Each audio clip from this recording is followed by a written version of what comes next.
নমস্কার বন্ধুরা, কেমন আছেন সবাই? বং কিচেন উইথ বনালি চ্যানেলের নতুন একটা রেসিপিতে সবাইকে জানাই স্বাগত।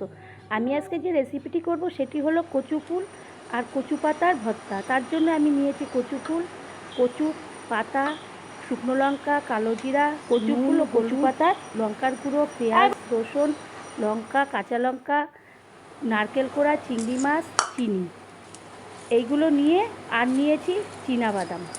এইগুলো দিয়ে আমি একটা ভর্তা তৈরি করব। এগুলো হলো দুধমান কচুর সবে যে পাতাগুলো সরু সরু অবস্থায়, কচি কচি পাতা, তখনও পাতা মেলে না সেই অবস্থায় সেই পাতাগুলো, আর এগুলো কচুর ফুল। এরপর আমি গ্যাসে একটা কড়াই বসিয়ে দেবো, তার মধ্যে দিয়ে দেবো আমি জল। জলটা একটু গরম হয়ে গেলে আমি ওর মধ্যে দিয়ে দেবো যে কচু পাতাগুলো আছে সেইগুলোকে। ওগুলো দেওয়ার পরে আমি ওর মধ্যে দিয়ে দেব একটু নুন। তো বন্ধুরা, আমি এই যে রেসিপিটি করব সেটা আপনাদের প্রথম থেকে শেষ পর্যন্ত দেখার জন্যে অনুরোধ রইল। আর আমার চ্যানেলটিকে সাবস্ক্রাইব করবেন, লাইক করবেন, শেয়ার করবেন, পাশে থাকা বেল বাটনটি টিপবেন। আর আমি কিভাবে রান্নাটা করছি সেটা দেখবেন এবং বাড়িতে একবার করবেন, আশা করি ভালো লাগবে। এরপর আমি কচু পাতাগুলোকে ভালো করে নুনের সঙ্গে জলের সঙ্গে ভালো করে মিশিয়ে আমি ওর মধ্যে একটা ঢাকনা দিয়ে ঢেকে দেবো। 5 মিনিট পরে আমি আবার ঢাকনাটাকে তুলে আমি দেখবো যে পাতাগুলো ভালো করে সিদ্ধ হলো কিনা।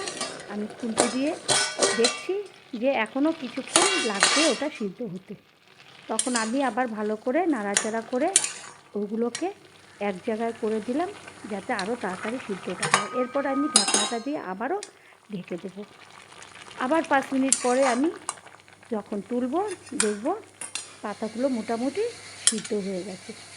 আমি নাড়াচাড়া করে দেখব যে হ্যাঁ, গলে গেছে। যে সরু সরু ডাগাগুলো ছিল ওই সরু সরু ডাঁটগুলো গলে গেছে। তখন আমি একটা পাত্রের মধ্যে ওটাকে তুলে নেব। ওটা তোলা হয়ে গেছে। এরপরে ওই যে জলটা, ওই জলটার মধ্যে যে কচু ফুলগুলো খুব অল্প পরিমাণেই ছিল, ওই কচু ফুলগুলোকে আমি দিয়ে দিলাম। ওটা দিয়ে আমি ভালো করে ওটা একটু যখন ফুটে উঠবে কচু ফুলগুলোকে, ফুটে ওঠার পরে আমি আর একটা বাটির মধ্যে ওটাকে তুলে নেব। তো এই রেসিপিটি করতে খুব অল্প সময় লাগে আর অল্প উপকরণে হয়ে যায়। এরপর আমি ওটাকে, ফুলটাকে আর পাতাটাকে তুলে নিলাম। এবার ওই কড়াইটা আমি ধুয়ে আবার ওভেনে বসিয়ে দেবো গরম করতে। গরম হয়ে গেলে ওর মধ্যে আমি দিয়ে দেবো তেল। তেলটা আমি দিয়ে দেব। তেলটা দেওয়ার পরে আমি ওর মধ্যে দিয়ে দেবো চীনাবাদামগুলো একটু ভাজার জন্যে আর চিংড়ি মাছগুলোকে। এই দুটোকে আমি দিয়ে দেবো। তা চিংড়ি মাছে আমি হলুদ মাখিয়ে রাখিনি, আমি ওইগুলোকে দিয়ে এরপরে আমি ওর মধ্যে হলুদ আর নুন অল্প অল্প করে দিয়ে দেব। দিয়ে ভালো করে নাড়াচাড়া করে ভেজে নেব।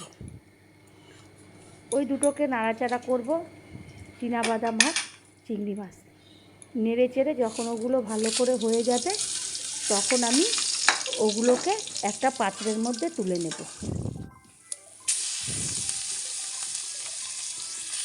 আমি একটা পাত্রে ওটা তুলে রাখছি।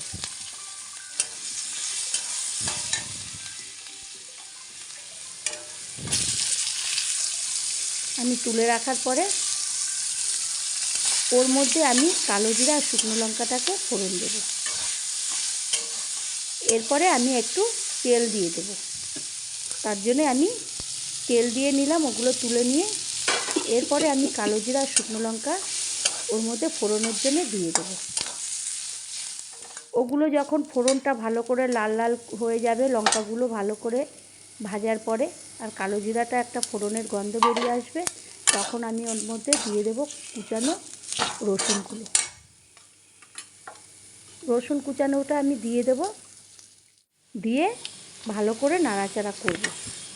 যখন রসুনে একটা লালচে লালচে ভাব এসে যাবে তখন আমি ওর মধ্যে দেব পেঁয়াজ কুচিগুলো।